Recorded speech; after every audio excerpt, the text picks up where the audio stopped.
एक डरावनी रात। देर रात का समय था जब मैं कक्षाओं के बाद सड़क पर चल रहा था, क्योंकि घर लौटने के लिए मेरी आखिरी बस छूट गई थी। मुझे वापस चलना पड़ा, क्योंकि मेरे पास कोई अन्य विकल्प नहीं था। रात में सड़कें शांत और खौफनाक हो सकती हैं, खासकर जब आप अकेले हों। जब मैं चल रहा था तो मेरी नजर इस रहस्यमयी घर पर पड़ी। आपको आश्चर्य हो सकता है कि मैं ऐसा क्यों कह रहा हूं। मुझे बताने दीजिए कि क्यों।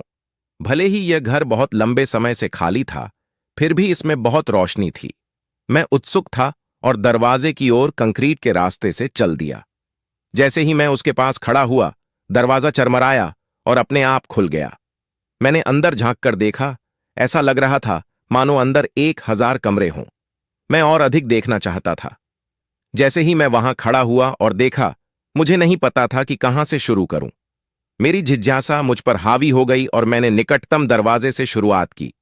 कब्जों में जंग लग गई थी और जैसे ही मैंने इसे खोला तो वे चरमराने लगे। यह सचमुच डरावना था। रुको, क्या वहां कोई था? मेरी आगे बढ़ने की हिम्मत नहीं हुई। तब तक मुझे अपनी रीढ़ की हड्डी में ठंडक महसूस हुई और मेरे कंधे पर हाथ मुझे कमरे में धकेलते हुए महसूस हुए। मैं चीख उठी। बहुत देर हो चुकी है। मैं नीचे गिर गया और मेरे पीछे दरवाजा बंद होने की आवाज आई। कमरा अंधेरे में डूब गया और मेरी भारी सांसों को छोड़कर बहुत शांत हो गया। मैंने उठने की कोशिश की, लेकिन कोई चीज मुझे रोक रही थी। मैं मदद चिल्लाया, लेकिन मेरी आवाज बाहर नहीं आ रही थी।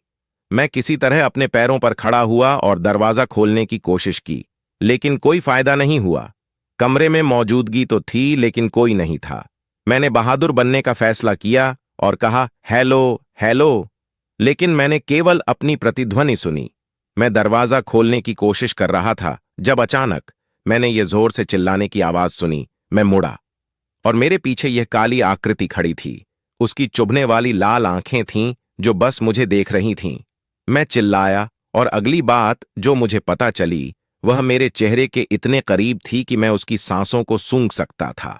इसमें कच्चे मांस और खून की गंध आ रही थी। मैं किसी तरह मुड़ा और भागने की कोशिश की, लेकिन मेरे पैर आगे नहीं बढ़ सके। मैंने महसूस किया कि हाथ मेरे चारों ओर लिपटे हुए हैं और मुझे इतनी ठंड महसूस हुई, इतनी ठंड कि मैं सांस नहीं ले पा रहा था। मैं हांफने लगा और खुद को इस चीज से मुक्त करने की कोशिश करने लगा। जब उसकी बाहें जोर से भींचीं तो मैं दर्द से चिल्ला उठी। मैंने उसके हाथों को अपने गले पर महसूस किया। ओ, मदद करो! लेकिन मेरी आवाज चली गई थी। मैं संघर्ष कर रहा था, दूर जाने की कोशिश कर रहा था और उस थकावट से बेहोश हो गया था, क्योंकि अगली बात जो मुझे याद है, मैं जाग रहा था और खुद को घर के बाहर वापस पे रहा था। मैं पूरे रास्ते घर की ओर भागा और मुझे नहीं पता कि कैसे, लेकिन मैं घर पहुंच गया। कोई भी मुझ पर विश्वास नहीं करेगा, इसलिए यह आपके और मेरे साथ रहता है। मेरी आपको चेतावनी, हेडलेस ड्राइव पर मकान नंबर 1 से सावधान रहें।